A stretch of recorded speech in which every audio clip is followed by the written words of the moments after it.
My manager has apparently told me I need to talk about relevant topics in the music community today in order to connect with the youths of today.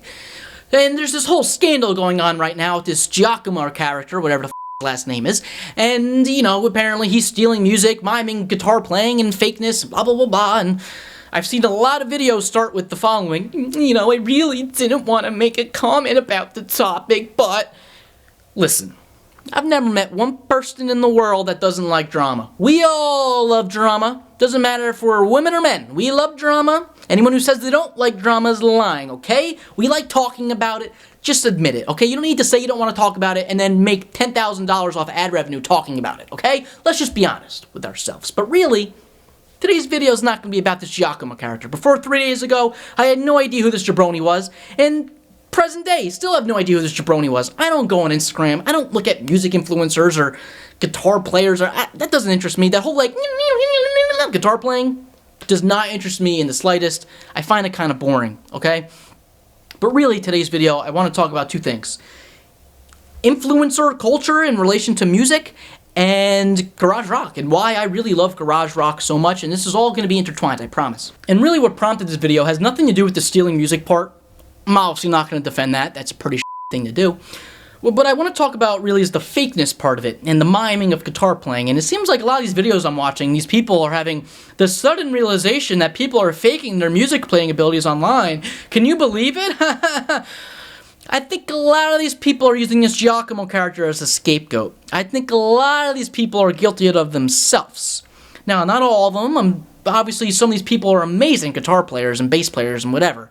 Obviously. I'm not saying everyone, but I have a feeling a lot of that is going on that people aren't letting on. And the reason I think that is because that's just how the music industry is ran today. And with the tools available with video editing, as well as a DAW, you could do anything. You could fake anything. Move it. You could literally move notes both in time and in pitch and in tone and every single way. Individual notes in a DAW. So, faking a guitar solo, they're all doing it. They're all doing it. All right, not all of them, but a lot of people are doing it, and that's just a hunch that I have, and I don't know. I'm sure people would agree with me on that one. And really, this whole topic of fakeness in social media is something that really bothers me, and kind of why I wanted to talk about it today. And I'm going to give a couple anecdotes to my real life that I'm sure a lot of people can relate with. And these anecdotes are going to be specifically about Instagram followers. And I used to spend a lot more time in New York City, specifically in Brooklyn. I used to date someone in Brooklyn, a lot of time there, and I was in a lot of circles with people who would consider themselves influencers to some degree. And one, it's nauseating being around these people. Two, it's all fake. It's all fake relationships. And three, what I really want to bring up is, let me give you the situation when you meet these people. You meet them face to face, and the first thing they ask you is, oh, can I have your Instagram? I'm not kidding. First thing they ask you. And you reluctantly say yes. And the first thing that happens when they put in your name into Instagram is you can see their eyes physically go to the follower account that you have. It takes them a second to process it, and then they start scrolling onto your pictures. You can literally see it happen. And they're looking at your follower account, and they're using that about how they're going to judge you from that point on. And obviously, with the more followers you have, the more respect they're going to put into you, the more interest they're going to feign into you. And it's extremely obvious in person, and it's quite disgusting, actually, to be a part of that. And I'm thinking of one specific communal jam party I was at, if I could kind of call it that. Basically, there was people playing in a communal setting, jamming, and I met this guy, really cool kid, and he was like, oh, I need a drummer for my set. And I was like, oh, if I could play drums for you, and if you've seen me play drum on this channel, I could clearly hold my own. I know how to play the drums for many years. Like, I'm a dependable drummer. And this situation played out where he looked at my Instagram, he looked at my follower account, and was like, no, I think I'll be alright. I think I'll just do without a drummer. And the set was okay. It obviously would have been way better if he had a drummer. But because my follower account was, I don't know, 200, 300, he was like, no, this guy's not trustworthy. He's not reputable. Why would I have him play drums for me? And it was just so funny to see at the time, because like I just saw right through all of it. And you see that all over. And I'll give you another scenario. I used to play a lot more shows, more in like the punk circuit in Brooklyn.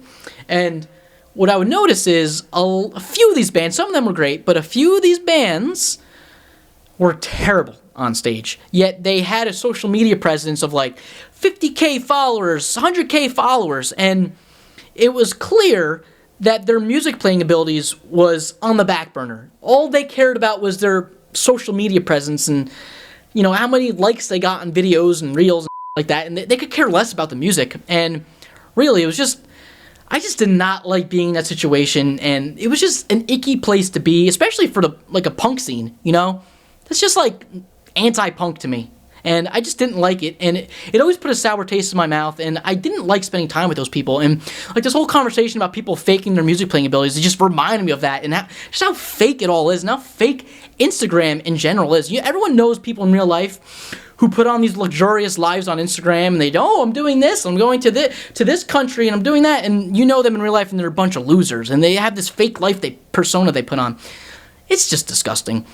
And you know, I try to be as real as physically possible in all my videos, both just in how I talk and how I play music, and I put all of my mistakes in my videos and my music, and I want you guys to see that. And to me, this is the broader conversation of garage rock, which is the second kind of thing I wanted to talk about.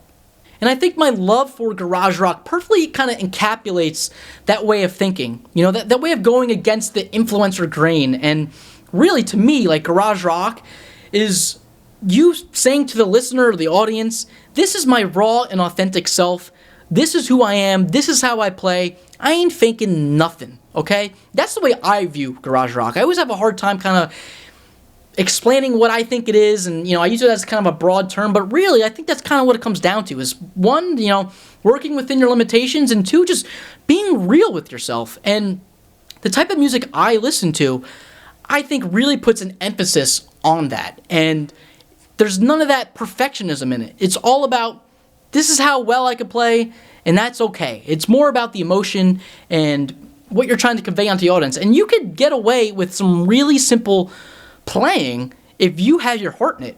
And, you know, I see this all the time with music you guys send me, and, you know, a lot of us are amateurs. We're not the greatest at playing these instruments, but I'm going to be honest with you, almost all of the stuff that you guys send me is all fantastic stuff. Like, very rarely do I get music from you guys that I'm like, oh my god, this is bad. And if it is bad, I usually give you constructive criticism, and most of the time it's not really anything to do with your songwriting or anything, right? Like, the songwriting portions are always fantastic. And this is like a direct contrast to what I was saying before about me playing shows with people and realizing, oh my god, none of these people can play their instruments.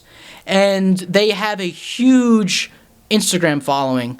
Whereas, you know, you guys are sending me music that you guys make, and you have no Instagram or 5 followers or whatever. Like, the correlation between Instagram followers and music playing ability, it means literally nothing. And that's, once again, what prompted this video. This whole Giacomo suck my Toro, whatever, I think that's his name, Giacomo Toro.